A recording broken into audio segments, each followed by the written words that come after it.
आज सुबह से ही अविनाश बेहद व्यस्त था। कभी ईमेल पर, कभी फ़ोन पर, तो कभी फेसबुक पर। अभी नाश्ता ठंडा हो रहा है। कब से लगा कर रखा है? क्या कर रहे हो सुबह से?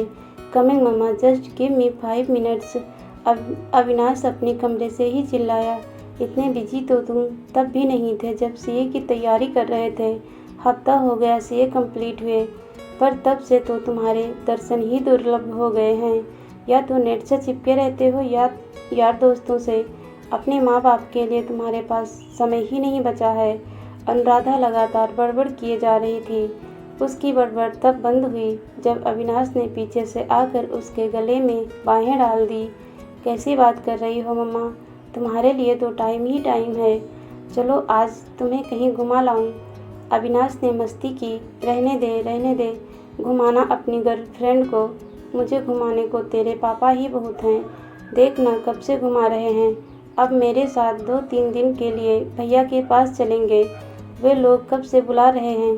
कह रहे थे कि पिताजी क्या गए कि तुम लोग तो हमें बिल्कुल ही भूल बैठे हो। आना जाना भी बिल्कुल बंद कर दिया है। अनुराधा ने नाश्ता परोसते हुए शिकायती लहजे में कहा। उसे अच्छे से पता था कि पीछे खड़े पतिदेव मनोज सब सुन रहे थे। बेटे से क्या शिकायतें हो रही हैं मेरी? कहा तो दिसंबर में ज़रूर वक्त निकाल लूँगा, मगर तुम्हें तो मेरी किसी बात का भरोसा ही नहीं होता। मनोज मुंह में टोस्ट डालते हुए बोले। टोस्ट के साथ उनके वाक्य के आखिरी शब्द भी पिस गए। तो अब आगे क्या प्लान है अभी? डाइनिंग टेबल पर मनोज ने अविनाश से पूछा। इसके प्लान पूछने हो तो इसे ट्रीट करो, या अपने दोस्तों के संग न जाने क्या क्या खिचड़ी पकाता रहता है। हमें यूँ कहाँ कुछ बताएगा। अनुराधा का व्यंग सुनकर अविनाश झल्ला गया। उसे झल्लाया देखकर मनोज ने बात संभाली। तुम चुप भी करो जी, जब देखो मेरे बेटे के पीछे पड़ी रहती हो। कितना होनहार बेटा है हमारा। मनोज ने मुस्का मारा तो अविनाश के चेहरे पर मुस्कान दौड़ आई। हाँ तो बेटा, मैं पूछ रहा था कि आगे क्या करोगे? वो पापा सीए कंप्लीट होने के बाद दोस्त लोग कब से पार्टी के लिए पीछे पड़े हैं। सोच रहा हूँ आज उन्हें पार्टी। अविनाश की सवालिया नज़रें मनोज से पार्टी के लिए फंड की रिक्वेस्ट कर रही थी। अविनाश की शॉर्ट टर्म फ्यूचर प्लानिंग सुन मनोज ने अपना सिर पीट लिया। मेरा मतलब है आगे पार्टी मौज मस्ती से आगे कुछ सोचा है नौकरी के बारे में? मनोज ने जोर देकर पूछा। हाँ सॉरी ओ पापा, दरअसल एक कंसल्टेंसी फॉर्म में अप्लाई किया है। 2-3 दिन में इंटरव्यू के लिए कॉल करेंगे। होपफुली काम बन जाएगा। गुड पापा, वह पार्टी ठीक है, प्लान बना लो।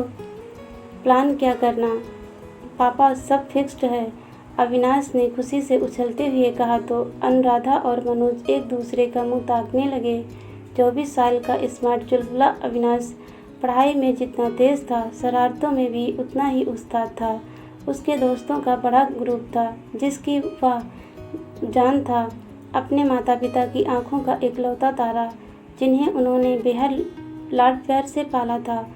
वह अपने भविष्य के प्रति अपनी जिम्मेदारियां बखूबी समझता था। इसीलिए अनुराधा और मनोज उसकी मौज मस्ती के बीच में रोक टोक नहीं करते थे। उसके 2 ही शौक थे, दोस्तों के साथ मौज मस्ती करना और तेज़ रफ्तार बाइक चलाना। कभी कभी तो वह बाइक पर स्टंट दिखाकर लड़कियों को भी प्रभावित करने की कोशिश करता था। आज अविनाश के लिए बहुत बड़ा दिन था। उसने एक प्रतिष्ठित अकाउंटेंसी फर्म में इंटरव्यू क्लियर कर लिया था। करियर की शुरुआत के लिए यह उसकी ड्रीम जॉब थी। स्वागत कक्ष में बैठे अविनाश को अब एक एचआर की कॉल का इंतज़ार था। Mister Avinash, please HR round के लिए जाइए, कॉल आ गई थी। एचआर मैनेजर ने अविनाश को उसके job profile, salary structure, company की टर्म और पॉलिसी के बारे में समझाया। एक स्पेशल बॉन्ड पढ़ने के लिए आगे बढ़ाया जिसे कंपनी ज्वाइन करने से पहले साइन करना ज़रूरी था। यह कैसा अजीब सा बॉन्ड है सर, ऐसा तो किसी भी कंपनी में नहीं होता। बॉन्ड पढ़कर अविनाश सकते में आ गया, मगर इस कंपनी में होता है। एचआर मैनेजर से मुस्कुराते हुए जवाब दिया। बॉन्ड वाकई अजीब था। कंपनी की पॉलिसी के अनुसार कंपनी के प्रत्येक कर्मचारी को कुछ नियमों का पालन करना आवश्यक था। मसलन अगर कर्मचारी कार चलाता है तो उसे सेफ्टी बेल्ट लगानी अनिवार्य थी। अगर कर्मचारी टू व्हीलर चलाता है तो उसे हेलमेट पहनना और नियमित स्पीड पर चलाना अनिवार्य होगा। जो कर्मचारी इन नियमों का उल्लंघन करता पाया गया उसे न सिर्फ अपनी नौकरी से हाथ धोना पड़ेगा बल्कि जुर्माना भी भरना पड़ेगा। अविनाश के भीतर उबल रहा गुस्सा उसके चेहरे और माथे की रेखाओं से स्पष्ट दिख रहा था। वह बेचैन हो उठा।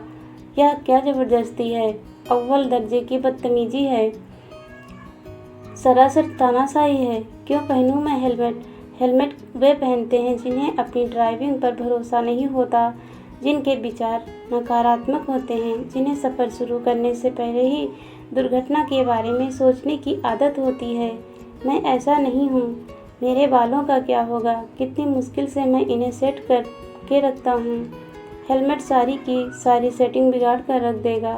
कितना कूल लगता हूँ मैं बाइक राइडिंग करते हुए। हेलमेट तो सारी पर्सनालिटी का ही गवाड़ा कर देता है। और फिर मेरे इम्पोर्टेंट गॉगल, उन्हें मैं कैसे पहनूंगा? क्या दिखता हूँ मैं उनमें? कहाँ खो गए अविनाश साहब? मैनेजर के टोकने पर अविनाश दिमागी उधेड़बुन से बाहर निकला। सर, मैं इस पॉइंट से कन्विंस नहीं हूँ। ऐसे तो हमारे देश का ट्रैफिक सिस्टम भी हेलमेट पहनने को एनफोर्स नहीं करता जैसे आपकी कंपनी कर रही है, तभी तो हमें करना पड़ रहा है।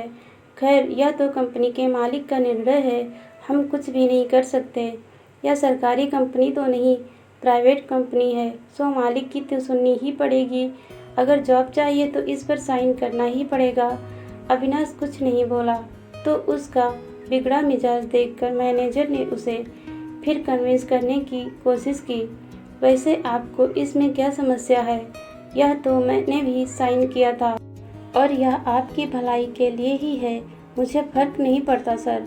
मैं एक पढ़ा लिखा इंसान हूँ, अपना बुरा भला समझता हूँ। भलाई के नाम पर ही सही, आप मुझे किसी चीज़ के लिए फोर्स नहीं कर सकते। देखो भाई, इस कंपनी में नौकरी करनी है तो बॉन्ड साइन करना ही पड़ेगा। आगे तुम्हारी मर्जी। मैनेजर हाथ खड़े करते हुए बोला, ठीक है सर, मैं सोचकर जवाब दूंगा। कहकर अविनाश वहाँ से चला आया, मगर मन ही मन वह निश्चय कर चुका था कि अपनी आज़ादी की कीमत पर वह यहाँ नौकरी नहीं करेगा। कैसा रहा इंटरव्यू? क्या हुआ? अविनाश का उदास रूप देखकर मनोज ने धीमे से पूछा। इंटरव्यू अच्छा हुआ था, HR राउंड भी हुआ, मगर क्या? फिर अविनाश ने पूरी राम कहानी सुना डाली। अरे तो क्या हुआ? तुम्हें बॉन्ड साइन करना चाहिए था। इतनी सी बात पर तुम इतनी अच्छी नौकरी नहीं छोड़ सकते। पर पापा, मुझे नहीं जम रहा। मुझे हेलमेट पहनना बिल्कुल पसंद नहीं है और बॉन्ड के अनुसार अगर मैं कभी भी with out helmet two wheeler drive करता पकड़ा गया तो ना सिर्फ मेरी नौकरी जाएगी बल्कि मुझे भारी जुर्माना भी अदा करना पड़ेगा।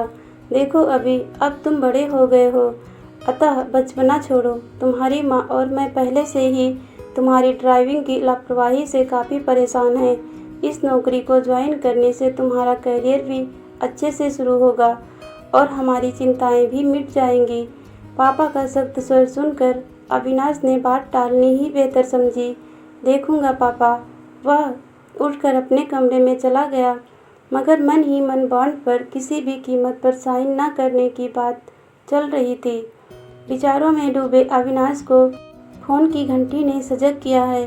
कुछ खास नहीं तो सुन, कल नोएडा एक्सप्रेस हाईवे पर बाइक रेसिंग रखी है। पूरे ग्रुप को सूचित कर दिया है। तू भी ज़रूर आना। सुबह 6 बजे पहुंच जाना, ठीक है? बाइक रेसिंग की बात सुनकर अविनाश का बुझा दिल खिल उठा। यही तो उसका प्रिय शौक था। अक्सर जिम जाने का बहाना कर वह और उसके दोस्त बाइक रेसिंग किया करते थे और अधिकतर वह ही जीतता था। हारने वाले जीतने वाले को मिलकर पार्टी देते थे।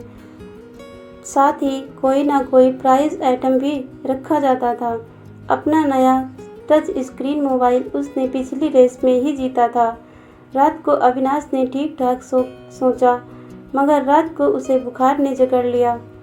वह सुबह चाह कर भी नहीं उठ पाया। फलस्वरूप उसकी रेस मिस हो गई। सुबह जब वह देर तक बिस्तर पर निढाल पड़ा रहा तो मनोज ने उसे क्रोसिन की गोली देकर लिटा दिया। थोड़ी देर बाद जब बुखार कम हुआ तो वह थोड़ा फ्रेश फील कर रहा था, मगर सुबह का प्रोग्राम खराब होने की वजह से उसका मूड ठीक नहीं था। अरे अभी ज़रा इधर आओ, देखो तो अपने शहर की न्यूज़ आ रही है। ड्राइंग रूम से पापा की तेज़ आवाज़ आई तो वह उठकर ड्राइंग रूम में गया। टीवी पर बार बार ब्रेकिंग न्यूज़ प्रसारित हो रही थी। आज सुबह नोएडा एक्सप्रेस हाईवे पर बाइक रेसिंग करते हुए कुछ नवयुवकों की एक ट्रक से भीषण टक्कर हो गई।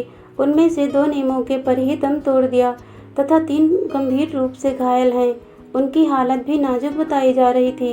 घटना की वजह बाइक सवारों की तेज रफ्तार और हेलमेट न पहनना बताई जा रही थी। टीवी पर नीचे 9 युवकों के नाम प्रसारित हो रहे थे। अनिल, रितेश, सुधांशु, एक नाम अविनाश के दिलो दिमाग पर गाज बनकर गिर रहा था। ये सब उसी के दोस्त थे। आज उसे अगर बुखार न आया होता तो इस लिस्ट में उसका नाम भी जुड़ा होता। अविनाश जड़ बना टीवी स्क्रीन ताक रहा था। दिमाग कुछ सोचने समझने के दायरे से बाहर जा चुका था। मनोज आजकल की पीढ़ी के लापरवाह रवैये को कोस रहे थे। माँ दुर्घटना के शिकार युवकों के माता पिता के हाल की दुहाई दे रही थी और अविनाश, वह तो जैसे शून्य हो गया था। उसे तो जैसे आज एक नई जिंदगी मिली थी। अभी तुम बॉन्ड साइन कर कब से नौकरी ज्वाइन कर रहे हो? मनोज ने अविनाश की तरफ घूरते हुए सख्ती से पूछा।